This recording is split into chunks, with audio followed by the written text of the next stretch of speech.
My sense is that Philip's very much focused on the Harvard experience, and to me that's 24, 25-year-old youngsters going in off very little business experience, very low salaries, and they come out 2 years later having been moulded and shaped in a particular way, and they expect to earn, or they will earn, $250,000, and they'll go into a very tight network which by default locks everybody else out. And it kind of came across that that's his whole experience, and he's mapping it over a much, much wider pool. And as I said tonight, my experience at Cranfield School of Management, the average age was 32. So there's a raft of experience and maturity in that cohort of 200 students in a full-time program for 12 months, which is a world apart from the world that Philip seems to be suggesting applies to all MBAs. I'm a retired academic, and I specialised in international political economy, in particular globalisation of business and international business ethics. I don't agree with Philip Delsborton's views, or at least his arguments in the article that led to this. However, I think that the debate tonight and this discussion is necessary. I think for far too long, MBAs and business schools have not understood or examined their own role with society and with the economy and with the way in which that has changed through globalisation. 3 things in particular. 1, to understand reflexively their own relationship with society and with business, which they don't do. 2nd, to examine the way in which business is determining what ethics can be in the contemporary world. And 3rd, certainly to try and integrate the kinds of specialist courses that are involved in the MBA, not necessarily by having no single course, but by having something which allows the students to reflect on the relationships between the different parts of business itself. I've been teaching MBAs for over 25 years, and I was curious about what Harvard is about and how do they teach and is it all about go out and take on the world. So I went in November on an executive training as an academic just to see what is the Harvard way and how do they prepare their students when they graduate. My experience there was a lifetime changing experience.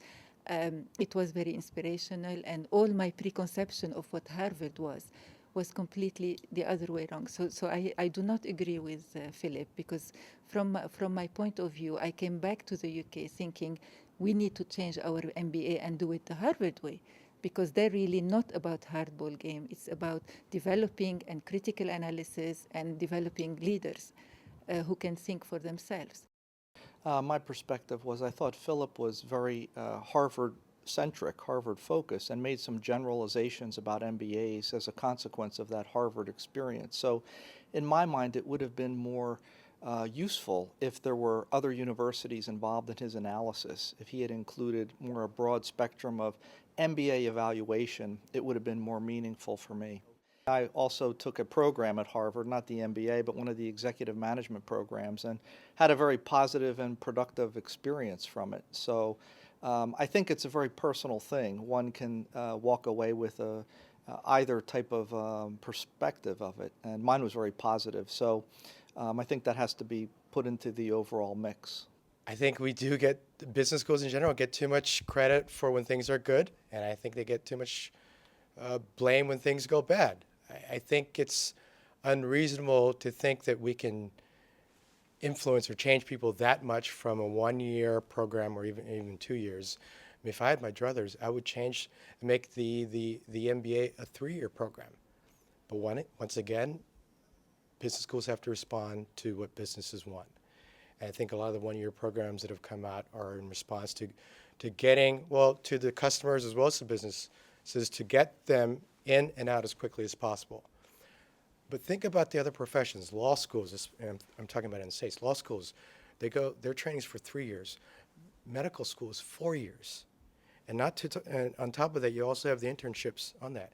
Here we are trying to develop business leaders from 1-year programs. I think it's ludicrous to think that we can change ethical behavior from one course, say at a business program. Ethics are developed not just from a business school course. They're taught Boy Scouts, from church, from your family. And I think we can raise awareness about ethics, and we could possibly make people who have some kind of, who are ethical, make them even more ethical, but we can't make unethical people ethical from such a course. I think it's ludicrous to think the business schools, the whole sole responsibility should be placed on business schools for making more ethical business people. I have to say, first of all, I'm from Venezuela and I'm currently doing my MBA. And one of the things that really interested me is the different approach between the US, the American approach, and also the European approach, because it's completely different. I agree that in here, also, you have to have more experience, you are more mature. Maybe in the US, I can make an opinion, but it seems to me that it's quite different. But I have to say that one of the things that I completely agree with Philip, is that when you enter an MBA also, it's not about what you learn. It's about how you grow up as a person and also what you learn from yourself. So if you try to cope also with your family, with your commitment, with your friends, but I mean, everything in life has a risk. But I think, in my opinion, I mean, it's worth it. I mean, I'm really happy with my decision.